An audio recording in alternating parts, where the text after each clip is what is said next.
ঢাকার ব্যস্ত নগর জীবনের মাঝেও যেন প্রকৃতি নিঃশব্দে শ্বাস নেয়। যেখানে ইতিহাস আর সংস্কৃতি একসাথে গল্প বলে, সেই চিরসবুজ আশ্রয়ের নাম রমনা পার্ক।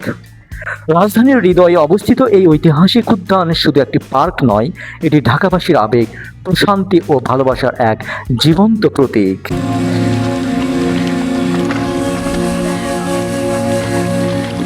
এই যেন কংক্রিটের শহরে বুক জুড়ে এক টুকরো সবুজ স্বপ্ন, যেখানে ভোর শুরু হয় পাখির ডাক আর শিশির ভেজা ঘাসের গন্ধে, যেখানে ইতিহাস, সংস্কৃতি আর প্রকৃতি হাত ধরাধরি করে দাঁড়িয়ে আছে শত শত বছর ধরে।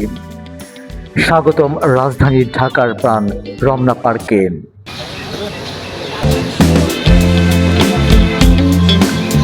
১৬১০ সালে মোগল আমলে যাত্রা শুরু হয় এই ঐতিহাসিক উদ্যানের।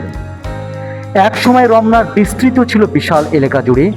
মোগলরা এখানে গড়ে তুলেছিল মনোরম বাগান। পরে ব্রিটিশ আমলে এটি নতুন রূপ পায়। ১৮২৫ সালে ঢাকা নগর উন্নয়নের অংশ হিসেবে রমনা এলাকাকে সাজানো হয় নতুনভাবে। কোথাও তৈরি হয় ঘোড়দৌড়ের মাঠ, কোথাও রাজকীয় বাগান। ঢাকার নবাব পরিবার এখানে গড়ে তোলে বিখ্যাত শাহবাগ।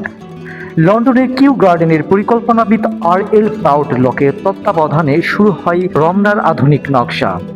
দীর্ঘ ২০ বছর কাজ শেষে ১৯২৮ সালে সম্পূর্ণ হয় এই উদ্যানের সৌন্দর্য বর্ধনের কাজ। ৬৮.৫ একর জায়গা জুড়ে বিস্তৃত এই উদ্যান যেন প্রকৃতির এক জীবন্ত চিত্রপট। পার্কের ভিতরে রয়েছে শান্ত লেক, বিস্তীর্ণ সবুজ মাঠ আর শতবর্ষী বৃক্ষের সারি।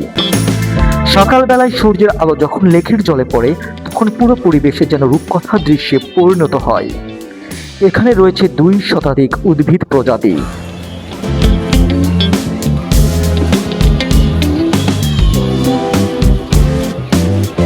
সেগুন গাছের দীর্ঘ সারি, বাতাসে দুলতে থাকা পাতার শব্দ আর পাখির কলকাকলি, সব মিলিয়ে রমনা পার্ক যেন শহরের মাঝে এক টুকরো বনভূমি।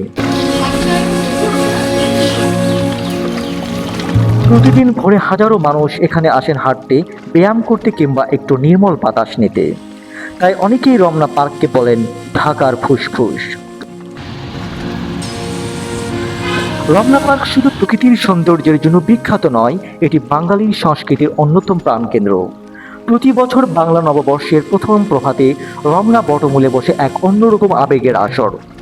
সাংস্কৃতিক সংগঠন ছায়ানটের আয়োজনে ভেসে ওঠে সেই চিরচেনা গান, এসো হে বৈশাখ এসো এসো। ১৯৬৭ সাল থেকে শুরু হয় এই বর্ষবরণ অনুষ্ঠান, আজ জাতীয় উৎসবে পরিণত হয়েছে। ভোরের প্রথম আলো ফুটতেই হাজারো মানুষ জড়ো হন রমনা বটমূলে। সাদা লাল পোশাক, মুখে হাসি, কণ্ঠে গান আর চারপাশে উৎসবের আবহ। রমনা তখন হয়ে ওঠে পুরো বাংলাদেশের প্রাণের প্রতিচ্ছবি। শুধু ইতিহাস বা সংস্কৃতি নয়, রমনা পার্ক জড়িয়ে আছে মানুষের প্রতিদিনের জীবনের সঙ্গে। কেউ এখানে আসেন পরিবারের সঙ্গে সময় কাটতে, কেউ বন্ধুদের সঙ্গে আড্ডা দিতে। শুধু বড়দের জন্য নয়, শিশুদের আনন্দের কথাও ভাবা হয়েছে রমনা পার্কে। এখানে রয়েছে আলাদা শিশু চত্বর, যেখানে শিশুদের জন্য দোলনা, খেলাধুলার বিভিন্ন উপকরণ ও খোলা জায়গা রয়েছে। শিশুদের হাসি আর আনন্দ মুখর হয়ে ওঠে পুরো পরিবেশ। আবার কেউ আসেন একাকী, কিছুটা শান্তি খুঁজতে। শিশুদের জন্য রয়েছে আলাদা শিশু প্রাঙ্গণ, যেখানে দোলনা ও খেলাধুলার ব্যবস্থা ছোটদের আনন্দকে আরো বাড়িয়ে তোলে। শহরের ক্লান্তি ভুলে কিছুটা প্রশান্তি পেতে রমনা পার্ক যেন সবার জন্য এক উন্মুক্ত আশ্রয়। রমনা পার্কের সবচেয়ে আবেগঘন ও ঐতিহ্যবাহী স্থান হলো রমনা বটমূল। বাংলার সংস্কৃতির প্রাণকেন্দ্র হিসেবে পরিচিত এই স্থানেই প্রতি বছর পহেলা বৈশাখ হাজারো মানুষের উপস্থিতিতে অনুষ্ঠিত হয় বর্ষবরণ অনুষ্ঠান। বিশাল বটগাছের ছায়া, পাখির ডাক আর শান্ত পরিবেশ দর্শনার্থীদের মনে এনে দেয় অন্যরকম প্রশান্তি। অনেকে এখানে বসে গল্প করেন, কেউ গান করেন, আবার কেউ প্রকৃতির মাঝে কিছুটা নিরিবিলি সময় কাটান।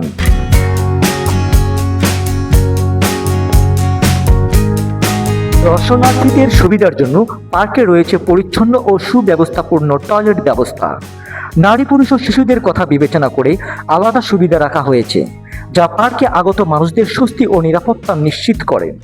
সব মিলিয়ে ইতিহাস, সংস্কৃতি, শিশুদের বিনোদন এবং আধুনিক সুবিধার সমন্বয়ে রমনা পার্ক আজ শুধু একটি উদ্যান নয়, এটি ঢাকাবাসীর প্রিয় এক প্রশান্তির ঠিকানায়। সরকারি ছুটির দিন, বিশেষ করে শুক্রবার আর শনিবার, মানুষের প্রচুর ভিড় হয় এই রমনা পার্কে।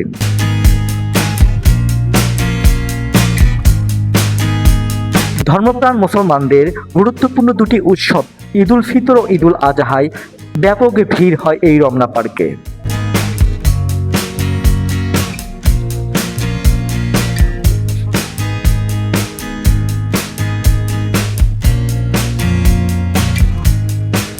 শত বছরের ইতিহাস, প্রকৃতির নির্মল সৌন্দর্য আর বাঙালির সংস্কৃতির প্রাণ স্পন্দন, সব মিলিয়ে রমনা পার্ক শুধু একটি উদ্যান নয়, এটি ঢাকার আত্মা।